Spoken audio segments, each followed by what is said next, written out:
मैं अपनी कौम को, मैं अब सारी कौम को तैयार कर रहा हूं इस कॉल के लिए। और मैं अब चाहता हूं कि आपने सब ने मेरे साथ एक, अच्छा हाँ, मैं उससे पहले इतनी तादाद में जो ननकाना में मेरी बहनें आई हैं, मैं आपको सबको सलाम करता हूं।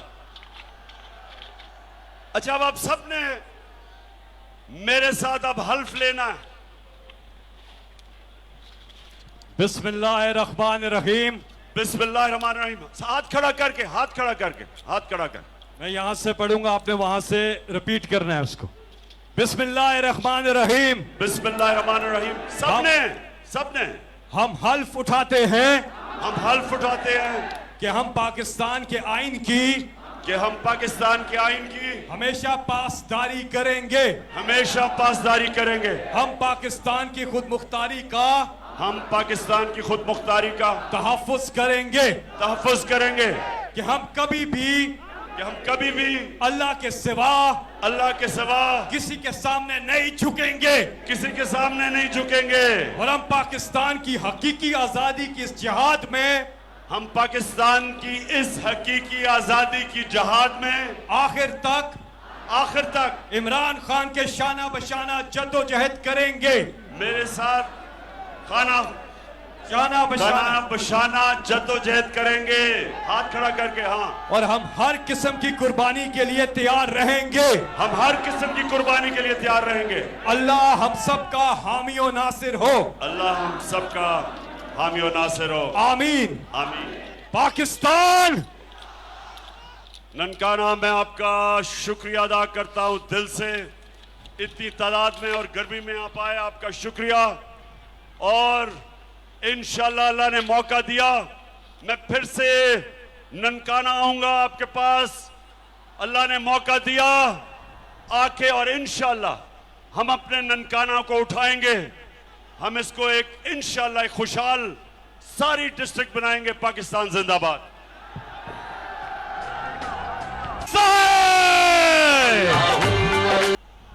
बिस्मिल्लाहिर्रहमानिर्रहीम। इय्याका नअबुदु व इय्याका नस्तईन।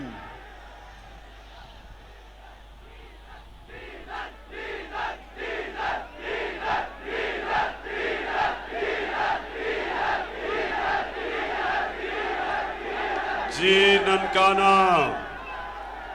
मैं अभी महंगाई के ऊपर बात करने वाला था कि डीजल की कीमत ऊपर चली गई। मुझे पता है कि हमारा किसान मुश्किल में है। एक तो डीजल की कीमत ऊपर, और दूसरा बिजली की कीमत दुगनी से भी ज्यादा। तो मैं अभी उसके ऊपर आता हूं। सबसे पहले ननकाना, मैं आप सबको आज सलाम पेश करता हूं। माशाअल्लाह। वैसे ननकाना अभी तक मैं देख रहा हूं, वहां उधर से लोग आ रहे हैं। मेरे ख्याल में टाइम का ख्याल ननकाना में ज्यादा नहीं है। 2 बजे का टाइम था, अभी तक आपके लोग चले आ रहे हैं। अच्छा ननकाना, पहले मैं पाकिस्तान की बात करता हूं। और मैं चाहता हूं उसके बाद आऊंगा ननकाना के ऊपर। और इंशाल्लाह जो शाह साहब ने कहा कि मेरी पूरी कोशिश है कि मेरी नौजवान आबादी को तालीम दी जाए। और मुझे पता था कि ननकाना में कोई यूनिवर्सिटी नहीं, और इसलिए इंशाल्लाह हम यूनिवर्सिटीज भी और अभी स्कूल भी बेहतर करेंगे आपके। हमने पूरी कोशिश की कि पाकिस्तान में एक तालीमी निसाब आए। ये क्यों जरूरी है? क्योंकि तालीम के जरिए हम अपने लोगों को नीचा रखते हैं। अमीर के लिए, पैसे वालों के लिए इंग्लिश मीडियम, अच्छी अच्छी नौकरियां, पैसे वाले लोगों के लिए और आम आदमी के लिए हम उर्दू मीडियम जिससे वो ऊपर ही नहीं आ सकते, 21वीं सदी में नहीं जा सकते। हमने क्या कोशिश की, एक तालीमी निसाब सारे पाकिस्तान के लिए, जो अंग्रेजों का बनाया हुआ निसाब था। पहली दफा पाकिस्तान की तारीख में किसी हुकूमत ने उसको बदलने की कोशिश की और 5 क्लासों तक सबके लिए एक निसाब, ताकि मेरे अवाम का बच्चा उस निसाब के जरिए पढ़ के मुल्क का वजीर आजम बन सके, मुल्क से बड़े बड़े ओहदे वो भी ले सके, डॉक्टर इंजीनियर बन सके। सिर्फ अच्छी नौकरियां पैसे वाले लोगों के लिए ना हो, तो हमने एक निसाब और 5वीं क्लास तक हमने की पूरी कोशिश। और दूसरी चीज ननकाना, यूनिवर्सिटी, आला तालीम। मैं ये चाहता हूं कि जितनी भी हमारी यूनिवर्सिटीज हो उसके अंदर खास तौर पे टेक्नोलॉजी पढ़ाई जाए। टेक्नोलॉजी का मतलब क्या, मैं आपको मिसाल देता हूं। मियांवाली में मैंने एक यूनिवर्सिटी बनाई है, नमल कॉलेज। नमल कॉलेज में से क्योंकि टेक्निकल और टेक्नोलॉजी की डिग्रीज हैं, जो बच्चा वहां से निकलता है 85 से 90% बच्चों को निकलते साथ ही नौकरियां मिल जाती हैं। और नौकरियां सैलरी शुरू होती है 70,000 रुपए से 1 लाख तक। और यह फायदा होता है जब डिग्रीज ऐसी हों कि रोजगार मिल सके हमारे नौजवानों को। तो वो इंशाल्लाह उधर भी हम, अगर हमारी हुकूमत को साजिश के जरिए ना गिराया जाता, बैरूनी साजिश, बाहर से फैसला हुआ कि इमरान खान को हटाना है और इमरान खान को हटा के एक उनका नौकरी करने वाला, जूते पॉलिश करने वाला प्राइम मिनिस्टर लाना है। और मैं फिर से इस हुकूमत का शुक्रगुजार हूं कि वो जो मुरासला छुप गया था, दबाया गया था, मीडिया ने दबाया था कि पता ना चल जाए कि कितना बड़ा मुल्क से गद्दारी हुई, वो मैं इस हुकूमत का शुक्रिया अदा करता हूं कि उन्होंने वो साइफर को उठा लिया और कहते हैं कि इस पे कमीशन बैठेगी। ये तो आपने जबरदस्त काम किया, लेकिन कमीशन आप नहीं बनाएंगे, क्योंकि आपने तो फायदा, आप तो साजिश का हिस्सा थे। कमीशन बनेगी हमारे ऐसे जजेस जो कि जिनकी क्रेडिबिलिटी है, और इंशाल्लाह वो कमीशन बनेगी। जब भी इसके ऊपर तफ्तीश होगी तो ये साबित होगा कि बैरूनी साजिश के तहत हमारी हुकूमत इसलिए गिराई गई कि हम किसी की गुलामी करने के लिए तैयार नहीं थे। हम एक आजाद पाकिस्तान देखना चाहते थे और हम इन चोरों को एनआरओ नहीं देना चाहते थे। अब ननकाना देखें, मैं आपकी अब थोड़ी सी तरबियत करना चाहता हूं। इस उम्र में सारी दुनिया मैंने देखी है और मैं आप सबको अपने तजर्बे से एक चीज बताना चाहता हूं कि क्या वजह है कि कई मुल्क कितने खुशहाल हैं, हमारे यहां लोग मरते हैं वीजा लेने के लिए, उन मुल्कों में जाने के लिए, नौकरियां करने के लिए। आप अखबारों में देखते होंगे, टीवी पे, कि किश्तियों में बेचारे लोग जा रहे हैं बच्चों को लेके इन अमीर मुल्कों में नौकरियों के लिए, और डूब जाती हैं किश्तियां, मर जाते हैं लोग। अपनी जान की बाजी लगा के अपने मुल्कों को छोड़ के अमीर मुल्कों में जाते हैं नौकरियां लेने के लिए। तो उनका ना क्या वजह है कि कई मुल्क कितने अमीर हैं और कई मुल्कों के अंदर इतनी गुर्बत है, बेरोजगारी है। तो ये मैं चाहता हूं गौर से सुने। देखें, मेरे नबी सल्लल्लाहु अलैहि वसल्लम ने जब मदीना की रियासत की बुनियाद रखी थी तो उन्होंने वो सबसे बड़ी जो एक असूल उस मदीना की रियासत का था वो अदल और इंसाफ था। ये आपने गौर से सुनना है, क्योंकि आपको नहीं समझ आएगी जब तक आप ये चीज नहीं समझेंगे।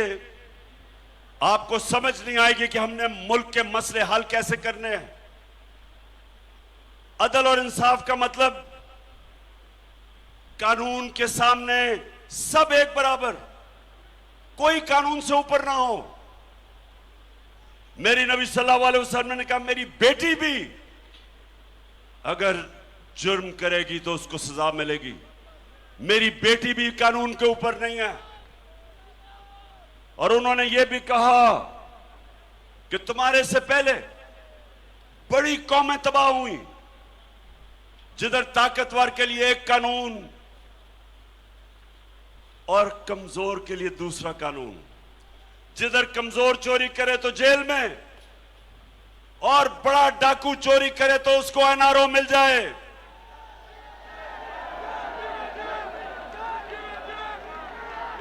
सिर्फ जिन मुल्कों के अंदर आज वो 1500 साल पहले मेरे लीडर ने कहा था, आज आप दुनिया का नक्शा उठा के देख लें, एक चीज फर्क करती है अमीर और गरीब मुल्कों में। खुशहाल मुल्क और जिस मुल्क में गुर्बत है, एक चीज फर्क करती है, जितना अमीर मुल्क उतना ज्यादा इंसाफ, जितना अमीर मुल्क उतने ताकतवर डाकुओं को वो कानून के नीचे रखते हैं। जितना गरीब मुल्क, हमारे वाला हाल है वहां कि चोरी करके मुल्क से पैसा लूट के और बाहर लंदन में बड़े बड़े महलों में रहे, मुल्क में आए पैसा चोरी करने, लूट के बाहर ले जाएं, और हमारा इंसाफ का निजाम उनको नहीं पकड़ सकता। सिर्फ छोटे चोरों को पकड़ता है, गरीबों को पकड़ता है, जो मजबूरी में, बेरोजगारी में अपनी बच्चों को खाना खिलाने के लिए, घर में बीमारी है, पैसा नहीं है, वो जो मजबूरी में, ऐसे भी लोग हैं, कई तो वैसे चोरी करते हैं, लेकिन कई लोग बेचारे मुश्किल वक्त में साइकिल चोरी, मोटरसाइकिल, गाय भैंस, वो तो जेलों में चले जाते हैं। 6 महीने की सजा, वो 6 साल बेचारा गरीब आदमी जेल में रहता है। लेकिन ताकतवर, अब ताकतवर का ये देखो, मैं सारी कौम के सामने ये दिखाना चाहता हूं कि अभी जनाब नवाज शरीफ और मरियम ने कहा, जी हम बेकसूर हैं, हमारे से बड़ा जुल्म हुआ, हमारे से अदालतों ने भी बड़ा जुल्म किया, और हमारे से कोई खलाई पता नहीं मखलूक ने बड़ा जुल्म किया। तो ये मैं आपको सबको दिखाना चाहता हूं कि क्या जुल्म हुआ या नहीं हुआ। अपने आंखों से देखना भी वीडियो में हुआ क्या। इन्होंने पैसा चोरी करके बाहर ले गया नवाज शरीफ, बेटी के नाम पे इसने महंगे तरीन लंदन के इलाके में 4 बड़े बड़े महलात ले लिए, अरबों रुपए के, और ये हमेशा कहते रहे कि जी हमारे तो है ही नहीं है, क्योंकि इनके पास पैसा ही नहीं था। इनके टैक्स रिटर्न्स में, असासे में इतना पैसा ही नहीं था कि इतने महंगे फ्लैट ले लेते। तो झूठ बोलते रहे कि हमारे फ्लैट नहीं है जी। इनको नहीं पता क्या होना था। अल्लाह अल हक है, हक के खुदा ने,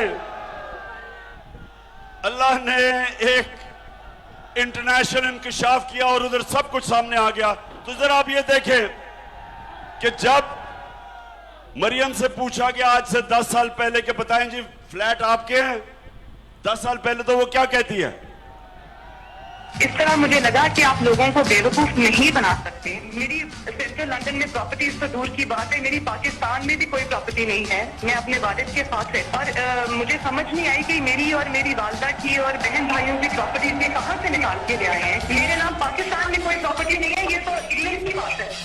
अच्छा, पाकिस्तान में भी कोई प्रॉपर्टी नहीं है। बेचारा अगर उसको कोई आप कोई उसको अपने घर में ठहरा लें, बेचारे के पास कोई प्रॉपर्टी नहीं है। अच्छा आप देखें, अब उस बेचारी को नहीं पता था ननकाना कि सच का खुदा है, वो सच सामने ले आता है। बैरूने में एक बैरूनी इंकशाफ हो गया जिसको पैनामा पेपर्स कहते हैं। जब वो इंकशाफ हुआ तो उसमें यह आ गया कि जनाब ये 4 बड़े बड़े महलात इनकी मालिका मरियम बीबी है। तो जब वो आ गया सामने और ये 4 साल के बाद आया तो मरियम के भाई साहब क्या कहते हैं, जरा ये पहले सुन लें, सब देखें। को तस्लीम करता हूँ कि अल्हम्दुलिल्लाह पाक लेन के ऊपर जो अपार्टमेंट्स हैं वो अल्हम्दुलिल्लाह हमारे हैं। मैं इस बात को तस्लीम करता हूँ कि उनको ऑफशोर कंपनीज नेस्कॉल लिमिटेड और नीलसन लिमिटेड जो है उनको ओन करती हैं। और मैं आपको ये भी अर्ज करता हूँ उनको होल्ड कर रही है इस वक्त मरियम नवाज शरीफ, मेरी हमशीरा जो है। ठीक है जी, ठीक है जी। ननकाना सुन लिया आपने, तस्लीम करते हैं कि ये हमारे 4 बड़े बड़े महलात हैं। अब अगला सवाल ये कि जनाब पैसा किधर से आया, रसीदें तो दिखाओ। तो जब मरियम से पूछा गया कि वो पैसा किधर से आया, अच्छा तो जब अब वो ये तो नहीं कह सकती थी कि मेरे बाप ने पैसा दिया है, क्योंकि बाप अगर कहता तो वो पकड़ा जाता। वो प्राइम मिनिस्टर था, उसके पास तो कोई असासे थे नहीं, उसने दिखाए नहीं थे। इसका मतलब अगर बाप कहता तो वो चोरी का पैसा था। तो मरियम क्या कहती, जरा ये सुन ले आप। हुसैन के पास आज जो भी है वो एक अरबपति दादा के पोते हैं। उस अरबपति दादा के पोते हैं जो 1960s और 70s में पाकिस्तान का अमीर तरीन इंसान था। ये जो एसेट्स हैं, ये जो बिजनेस के लिए पैसा है, ये सारा दादा से डायरेक्टली बच्चों को ट्रांसफर हुआ। सुन लिया ना। अब बाप का तो कह नहीं सकती थी, तो उसने कहा मेरे दादा का पैसा था। अब दादा से किसने पूछना था, वो तो अल्लाह के पास चला गया था। तो किसने कहना था जी दादा का पैसा था, दादा की वजह से हमने ये महंगी जगह ले ली। लेकिन फिर सुन लो, ननकाना वो हक का खुदा है, सच का खुदा है। उस वो क्या, अब जो मरियम का दादा था वो शहबाज शरीफ का बाप था, ठीक है ना। ठीक, अब शहबाज शरीफ अपने बाप के मुतालिक यानी मरियम के दादा के मुतालिक क्या कहता है, ये सुन लो। मेरे खानदान को 22 खानदानों में शुमार नहीं होता था। मुझे इसके ऊपर बाइस फख्र है कि मेरे वालिद का ताल्लुक एक गरीब किसान के घराने से था। हिंदुस्तान अब ननकाना सुनो जरा, समझ आ गई? नहीं, हाथ खड़ा करके बताओ, समझ आ गई? हाँ, मैं ये बताना चाहता था कि तुम कितने झूठ बोलोगे, चोरी छुपाने के लिए क्या क्या करोगे। और ये मैं अब आपको इधर से बताता हूं कि कौम गरीब कैसे होती है। कौम गरीब इसलिए नहीं होती कि उसमें वसाइल की कमी होती है। कौम गरीब होती है जब इस तरह के डाकू मुल्क के ऊपर मुसल्लत हो जाते हैं, तब तबाह होती है। पहले ये चोरी करते हैं, उसके बाद वो, क्योंकि वो पैसा नजर आ जाए, अगर वो पाकिस्तान में रखे, अरबों रुपए बिस्तर के नीचे तो नहीं रख सकते। बैंकों में रखेंगे तो लोग पूछेंगे किधर से पैसा आया? तो वो चोरी करके पैसा मुल्क से बाहर भेजते हैं, जिसको मनी लॉन्ड्रिंग कहते हैं। डॉलर लेके पैसा बाहर भेजते हैं, उससे मुल्क में ननकाना नौजवानों सुनो, ये क्या हो रहा है आपके मुल्क के साथ? जब वो डॉलर लेके बाहर भेजते हैं तो मुल्क में डॉलरों की कमी होती है। जब डॉलर की कमी होती है, रुपए की कीमत गिर जाती है। जब रुपया गिरता है, बाहर से जो भी आप चीज इंपोर्ट करते हैं महंगी हो जाती है, मुल्क में महंगाई आ जाती है। तेल महंगा, डीजल महंगा, बिजली महंगी, घी महंगा।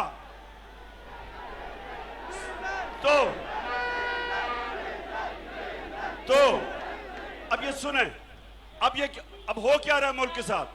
पहले ये पैसा बाहर भेजा, अब पैसा बाहर भेजने के लिए इनको मुल्क के इदारों को कमजोर करना पड़ता है। ये मुल्क के पहले एफबीआर के ऊपर अपना आदमी रखाते हैं, ये फिर नैब के ऊपर अपना आदमी रखवाते हैं, एफआईए के ऊपर अपना आदमी रखवाते हैं। फिर जब ये देखते हैं कि उसके बावजूद पकड़े जा सकते हैं, कानून बदलते हैं अपनी चोरी बचाने के लिए। नैब के कानून बदलते हैं। जब ये नैब के कानून बदलते हैं, सुने, तब भी नहीं ये खुश होते, फिर इनको अपने जज रखने पड़ते हैं। सजाद अली शाह जस्टिस, एक ईमानदार चीफ जस्टिस था, इन्होंने डंडों से सुप्रीम कोर्ट पे हमला करके उसको भगाया, क्योंकि ईमानदार चीफ जस्टिस को यह बर्दाश्त नहीं कर सकते थे ये जजेस के अंदर तकसीम करते, क्योंकि चोरी बचानी है। इनको अपने जज चाहिए, इनको अपने एफआईए का हेड चाहिए, क्योंकि नहीं तो जो मकसूद चपड़ासी के 4 अरब रुपए आए थे, अगर एफआईए गैर जानबदारी से अगर वो तफ्तीश करे तो पकड़ा जाएगा शहबाज शरीफ। तो अपना एफआईए का हेड बैठाया, अपना नैब का हेड, अपने जजेस के ऊपर ये पूरा कोशिश करते हैं अदालतों को अपने साथ मिलाने की, तकसीम करने की। इनका सारा माजी है। अपने आईजी रखते हैं, ये आईजी भी वो रखते हैं जिस तरह इस्लामाबाद का, जिसके ऊपर करप्शन का केस था, 2 नंबरों को रखते हैं ताकि कंट्रोल कर सके, ताकि वो इंसाफ ना दे, इनको ये कंट्रोल करें। ये अपना आर्मी चीफ रखने की कोशिश करते हैं, क्योंकि हर चीज को कंट्रोल करना चाहते हैं। मेरिट की कत्लेआम होती है, कानून की बालादस्ती तबाह होती है, जंगल का कानून आ जाता है, और फिर जब ये इनकी चोरी जब कोई नहीं पकड़ता तो किसी भी ताकतवर की चोरी नहीं पकड़ी जाती, मुल्क लूटा जाता है, मुल्क मकरूज हो जाता है। जब जनरल मुशर्रफ ने इन दोनों डाकुओं को एनआरओ दिया 2008 में, क्या हुआ उसके बाद? क्या हुआ उसके बाद?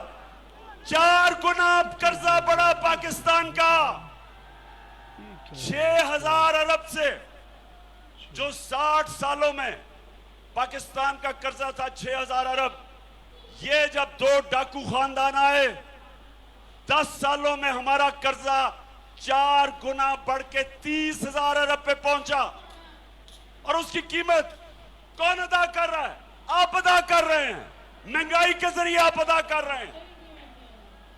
कौम ऐसे तबाह होती है, कौमों को कोई बैरूनी दुश्मन इस तरह तबाह नहीं करता जिस तरह अंदर इस मुल्क में बैठे हुए मीर जाफर और मीर सादक तबाह करते हैं। जी बाबा, कोई दुश्मन की जरूरत नहीं होती। और इसलिए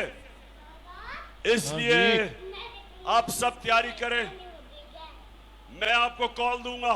ननकाना नौजवानों सुनो, और ज्यादा देर नहीं है, आप सब तैयारी पूरी देख रहा हूं, मैं आपको कॉल दूं, मैं पूरी तैयारी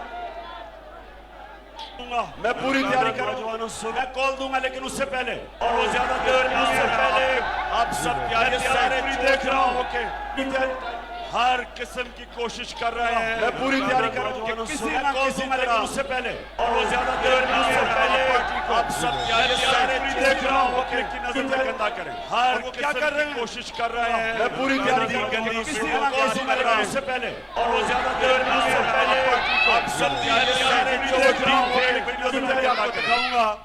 हाँ जी, वो घर में बैठ के नई टेक्नोलॉजी के जरिए गंदी वीडियोस और फिर टेप्स दिखा रहे हैं, ऑडियो टेप्स। मैं अदालत में जा रहा हूं कि प्राइम मिनिस्टर ऑफिस और उसके घर की जो सिक्योर लाइन थी, किसने उसकी टेप की और फिर लीक कैसे हुई, किसने की? चलें, अगर आप सर्वेलेंस भी करना चाहते हैं प्राइम मिनिस्टर की कॉल्स की, करें, लेकिन उनको लीक करना यह जुर्म है, ये जुर्म है। और इंशाल्लाह अदालत में जाऊंगा और पता चलाऊंगा कि कौन सी एजेंसीज ये कर रही हैं। क्या मैं कोई दुश्मन हूं मुल्क का?